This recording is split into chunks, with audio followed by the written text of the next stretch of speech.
Hi, this is Sue Jackson of the Book by Book blog, and I'm here with my March reading wrap-up. It was an amazing reading month for me. I actually finished 9 books this month, which is a lot for me. A lot of that is due to the fact that I was participating in middle grade March, which means shorter books usually. So I listened to 4 books on audio, read a graphic novel, and then read 4 other books as well. So a wonderful reading month for me. I've got my reading journal here. It's kind of falling apart. I already told my husband I need a new one for Mother's Day. So let's see. I kicked off the month with a classic, Parnassus on Wheels by Christopher Morley. This book was published in 1917. I read it as part of the read-along with the Book Cougars podcast. I'll link to them down below. It's a wonderful podcast, and I'm so glad I decided to read along. I don't always have a chance to fit the read-alongs in, but really glad I did with this one. So what the title refers to is this. And this copy of the book that I got from the library has beautiful illustrations that I really enjoyed. So that is the Parnassus on Wheels. And since Ann Patchett, the author, has a bookstore called Parnassus in Nashville, and then this is Parnassus on Wheels, I had to go and look up what Parnassus is, where it comes from. It is from Greek mythology. It was a mountain where the muses came from. Art, literature, music. So that's what the word Parnassus means. I learned something new. So this is basically one of the first bookmobiles. And this woman, Helen, lives on a farm in Connecticut with her semi-famous author brother. And so their lives revolve completely around his career. He's often traveling. Some of the books he writes are about the region, so he travels while he's writing, and then he goes on book tours to promote his book. He is often away from home. Helen is 39 years old, and her whole life has revolved around taking care of her brother. So one day,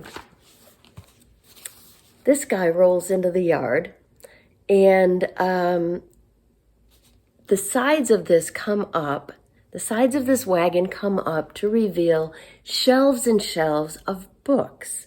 And the inside of the wagon is like a little camper, set up with a cozy little bed and stove and set up for one person.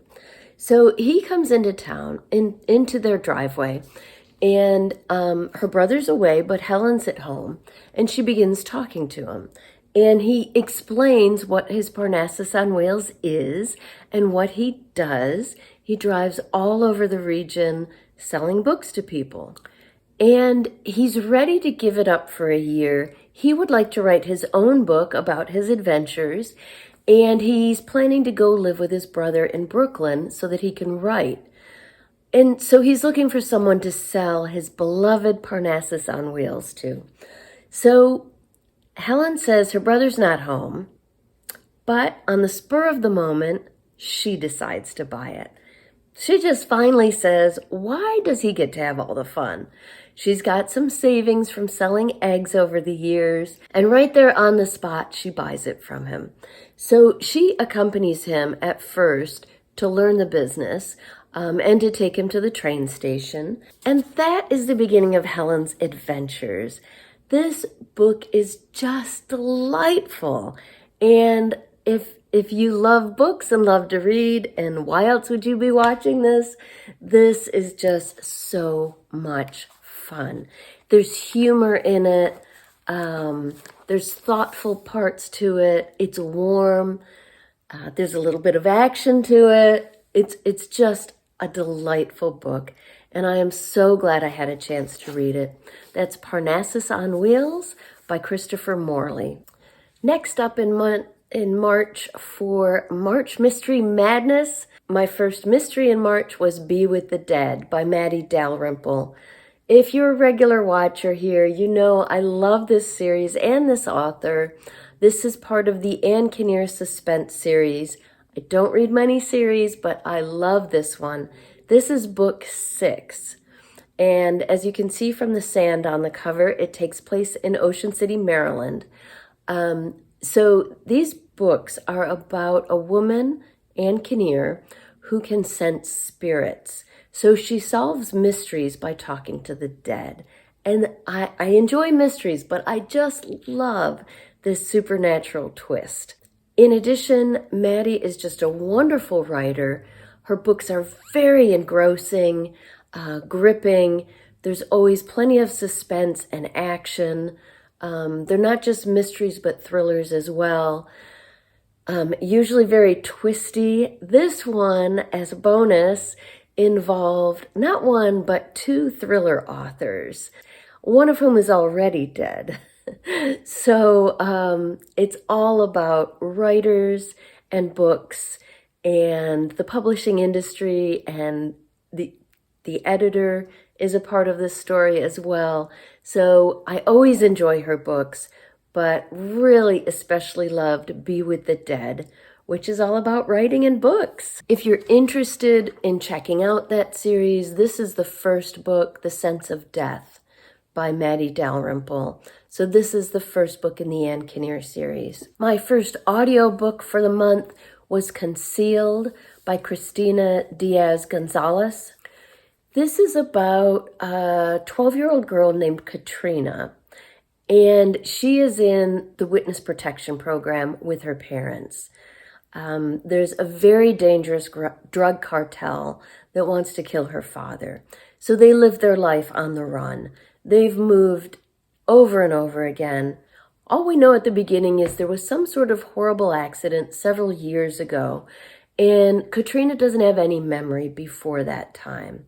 So they are constantly moving to new places, usually big cities where they can kind of blend in and hide. Katrina is just her latest name, and she's been going through the alphabet. So she's up to K. That's how often they move. But they're trying something different this time. They've got an RV, and they pull into a trailer park in rural Georgia. And her parents are hoping that this different kind of environment will give Katrina, who's getting older, the chance to have a little bit of independence and maybe meet a friend, because she's never had any friends. They just move too often. And, you know, the cities have just been too dangerous for her to be on her own. So they settle into this trailer park, and sure enough, right next door, there's a boy named Parker who's about her age. And Katrina and Parker get along pretty well. So it looks like things are going to work out. And then, of course, things go wrong.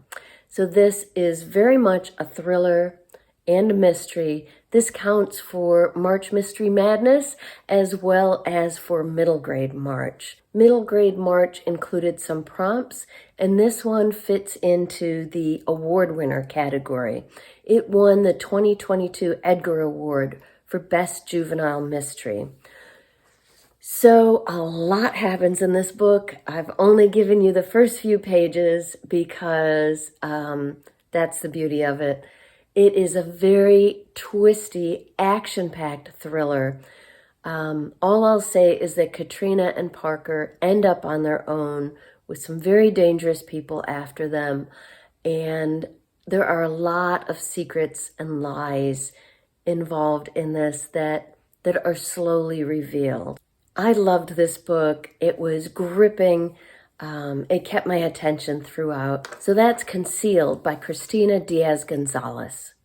My next middle grade audiobook, I did most of my middle grade reading on audio this month, and that just allowed me to fit a lot more in. My next book was Can You See Me by Libby Scott and Rebecca Westcott. So this is another middle grade novel, but completely different from Concealed. This one is about an 11-year-old girl named Tally who has autism. And Tally's parents are very, very supportive. Her older sister is usually supportive.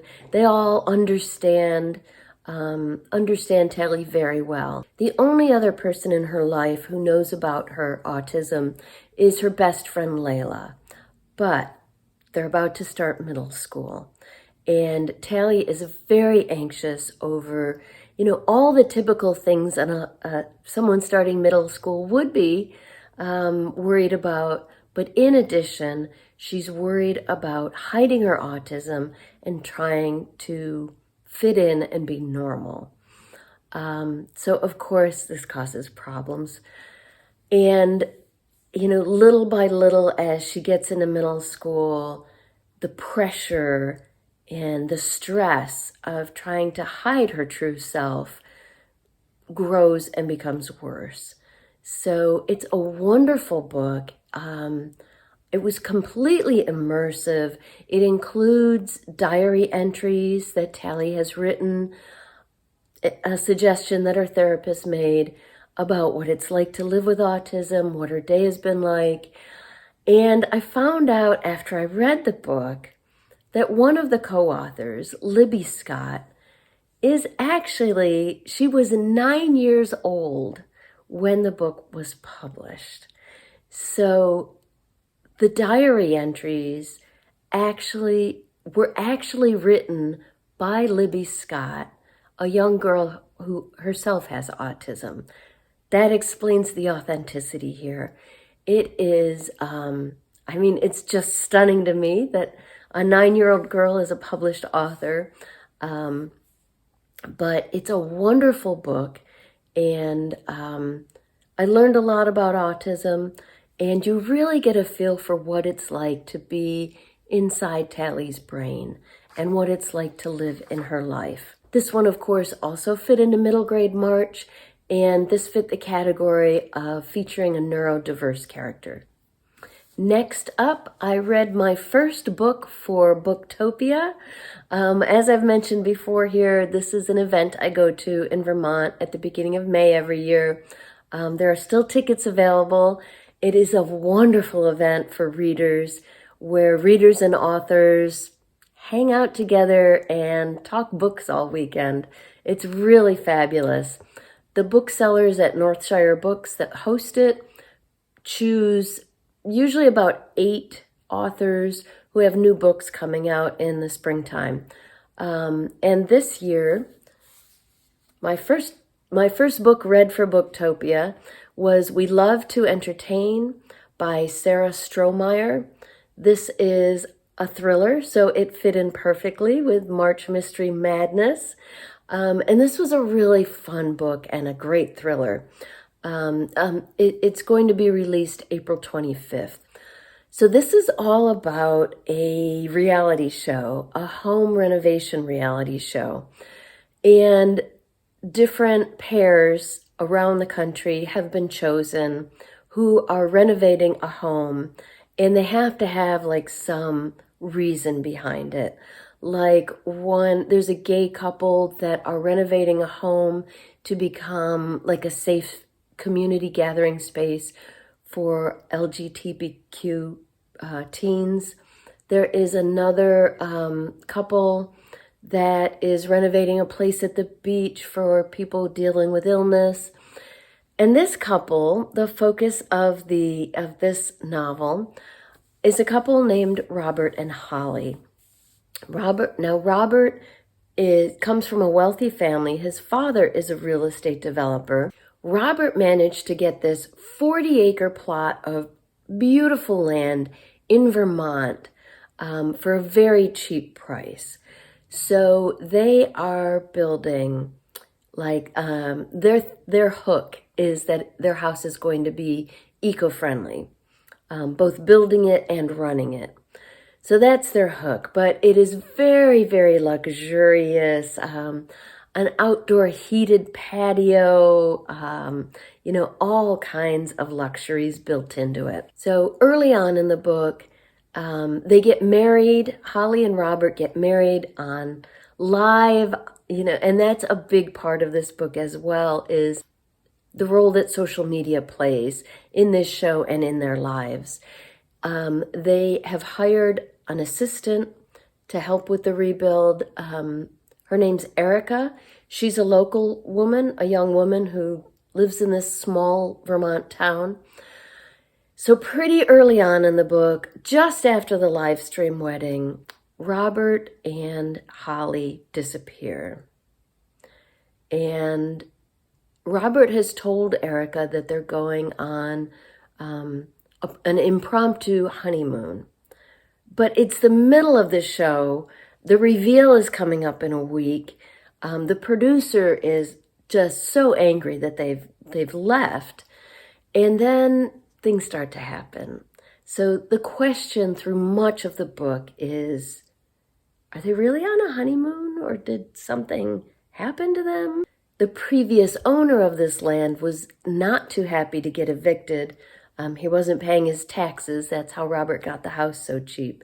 So all of this is just the setup. I'm not giving away any spoilers. There are lots of twists and turns here, as both Erica and her mother, who works for the town, try to figure out what happened and what's going on. It's a wonderful thriller, very gripping. It's a great setting in rural Vermont, perfect for Booktopia. And I really enjoyed We Love to Entertain by Sarah Strohmeyer. Next up on audio, another middle grade book. I listened to It's the End of the World and I'm in My Bathing Suit. Kind of a long title, but it gives you a glimpse into the humor of this book. So this one focuses on 12-year-old Eddie, who has come up with a brilliant plan for the summer. He's got chores to do and he's supposed to be doing his own laundry, but he decides instead of having to do laundry all the time, he is going to wear every last piece of clothing he owns, and then he'll only have to do laundry once during the summer. So it's day 40 as the novel opens. He's down to his last bit of clothes, which is simply a bathing suit and flip-flops. And but that works out perfectly because today is the day of the annual beach bash in his town. Unfortunately, Eddie's mom finds out about his brilliant plan and she grounds him. He can't go to the beach bash because he has to stay home and do his laundry. So Eddie's stuck at home. He is so upset that he's missing the social event of the year for his town. And he's just put his second load of laundry in when the washer and dryer stop, the lights go out, they lose power. And he tries to text his mom, but the cell service is out as well. So shortly after the power and the cell service go out, one of Eddie's best friends comes over. The two of them walk around the neighborhood. They find a couple of other kids. In all, I think there are 5 kids that are not at Beach Bash like the rest of the town. And so they're on their own. And the power stays out. They have to figure out, how to take care of themselves. So much of this novel is about this group of kids kind of coming together to help each other out. So one thing I didn't realize when I started this is it is book 1 of a series.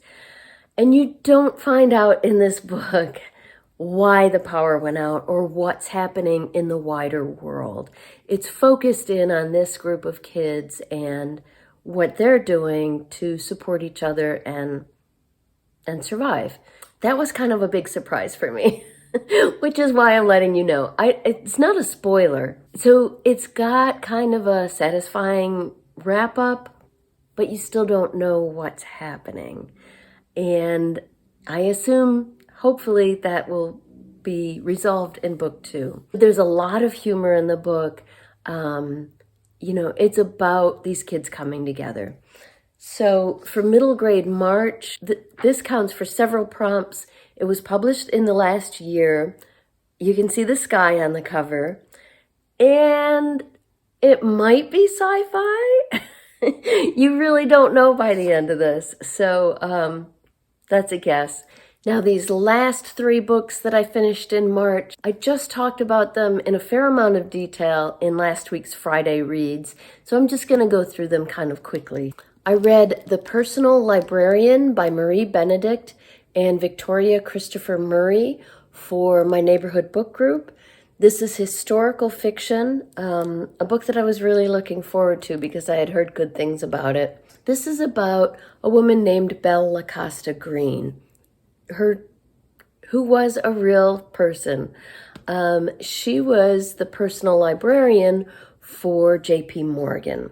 So this book begins in 1908 in New York City. So you get lots of historical detail about what life was like at that time. Belle was given quite a bit of power. She was pretty much in charge of J.P. Morgan's collection, and his library became very well known. And Belle became very well known as the curator of that incredible collection. So it was rare for a woman to have that kind of power and influence at the time, but Belle was hiding a bigger secret. She was really a Black woman passing as white. So this book you get the broader historical aspects, but also the very personal experience. The authors explain that because Belle was a very well-known figure in real life at the time, there was a lot of material for them to draw from, not just like personal letters and things like that, but also newspaper articles and all kinds of things. She lived this extraordinary life where she was socializing with the Carnegies and the Vanderbilts. And, the whole time she was hiding this secret. So really loved The Personal Librarian by Marie Benedict and Victoria Christopher Murray. It was engrossing and fascinating. As you can see, I read an awful lot. I don't normally read many ebooks, but because I've been getting some of these for review and all the publishers have gone digital now, that's why I got this new iPad mini for Christmas. So I read this wonderful graphic novel in March, A First Time for Everything by Dan Santat. This is middle grade, so it counts for middle grade March as a book published in the last year. It was just published in February, and it is all about the author's experiences as a 13-year-old boy who goes on a European trip, class trip, for 3 weeks during the summer before high school starts. So this is coming of age. It is also a travel log. It's about Dan beginning to feel comfortable in his own skin and to like himself, as well as his growing interest in drawing, which begins when his camera breaks on the trip. So it's got kind of some regular graphic novel panels showing Dan's life. Unfortunately, he gets bullied a lot and made fun of, which is a large reason why he feels so uncomfortable and so unhappy. But this trip changes things for him. So that's the other great thing about this is the amazing drawings of all the places that they visit. They go to like 5 countries, I think, and see all kinds of things. So it's Dan's coming of age story, his memoir, as well as a travel log and just a wonderful graphic memoir. I really enjoyed A First Time for Everything by Dan Santat. Finally, my last book for March was another middle grade novel listened to on audio, The Midnight Children by Dan Gemeinhart. I always enjoy Gemeinhart's novels. He's written some wonderful books. This one is about a lonely 12-year-old boy named Ravani who lives in a small town with his parents.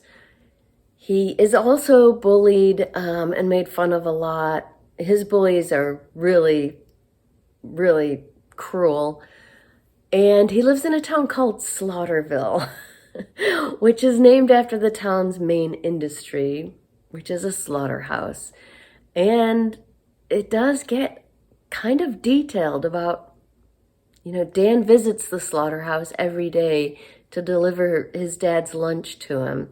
So there are some details about the slaughterhouse in the book, but that's not the main focus of it. That just, I think, is kind of building this, showing this environment that Ravani's been surrounded with. He's not, he's lonely. He doesn't really have any friends. And then one night, looking out his window, Ravani sees, it's like midnight, middle of the night, he sees a truck pull up to the abandoned house across the street. And 7 kids of varying ages get out of the truck carrying suitcases and go into the house. And then over the next weeks, Ravani gradually gets to know these kids and this new family that moved in. This family has some big secrets, and Ravani begins to learn some of those secrets. So this is a book all about friendship, about found family, about finding a place where you belong. I very much enjoyed it. That's The Midnight Children by Dan Gemeinhart. For middle grade March, this fit the prompt of being published in the last year. So that was my March reading. I would love to hear what you read in March. Let me know what your favorite books were, what you enjoyed last month. I usually end with what my favorite book was. That's really tough, having read 9 books last month. I think probably my favorite was The Personal Librarian. Out of the middle grade books, they were all excellent. My favorite audio was Concealed, but I also really loved A First Time for Everything, the graphic memoir. So I've got a lot of favorites, but I'd like to hear what yours are. Let me know what you enjoyed reading in March in the comments down below.